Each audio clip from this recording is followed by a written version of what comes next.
नमस्कार, welcome to the India states.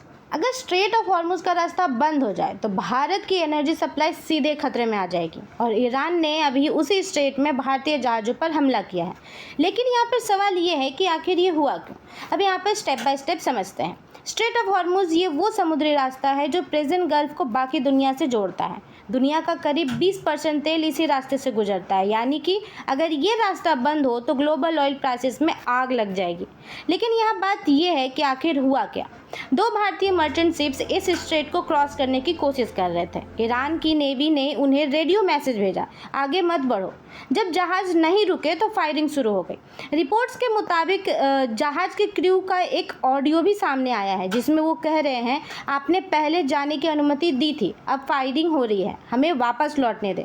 ये सुनकर अंदाज़ा लगाइए कि वहाँ का माहौल कितना तनावपूर्ण था। अब यहाँ पर एक बात नोट करने वाली है, इनमें से एक जहाज कोई साधारण कार्गो शिप नहीं था, वो एक बड़ा ऑयल टैंकर था जो करीब 20 लाख बैरल तेल लेकर जा रहा था। यानी कि ये सिर्फ एक जहाज पर हमला नहीं था, ये एक बड़े इकोनॉमिक स्टेक पर हमला था। अब यहाँ इंडिया के रिएक्शन देखें तो विदेश मंत्रालय ने ईरान के राजदूत मोहम्मद फतह अली को कॉल करके फॉर्मल ऑब्जेक्शन राइज किया। भारत ने साफ कहा, मर्चेंट शिप्स की सुरक्षा नॉन नेगोशिएबल है। सिंपल लॉजिक ये है कि भारत चुप नहीं रह सकता जब उसके ही जहाज़ों पर सीधे हमला हो। अब बिगर पिक्चर देखें तो ईरान ने हाल ही में एक बार स्ट्रेट ऑफ हॉर्मुज को बंद करने की बात कही। यह कोई नई बात नहीं है। ईरान यह धमकी तब देता है जब उस पर इंटरनेशनल प्रेशर बढ़ता है, खासकर यूएस और इजराइल की तरफ से। जाहिर सी बात है कि जब ईरान को लगता है कि उसे कॉर्नर किया जा रहा है तो वो इस स्ट्रेट को अपना सबसे बड़ा बार्गेनिंग चिप की तरह इस्तेमाल करता है।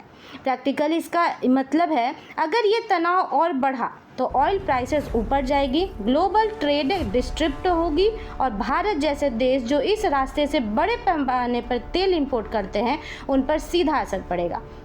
भारत के लिए ये मामला बेहद सेंसिटिव है। हमारी एनर्जी सिक्योरिटी का एक बड़ा हिस्सा इसी पर्शियन गल्फ रीजन पर निर्भर है और इस रीजन में लाखों भारतीय काम भी करते हैं। यानी कि ये सिर्फ डिप्लोमेसी का मामला नहीं, ये हमारी इकोनॉमी और हमारे लोगों की सेफ्टी का भी सवाल है।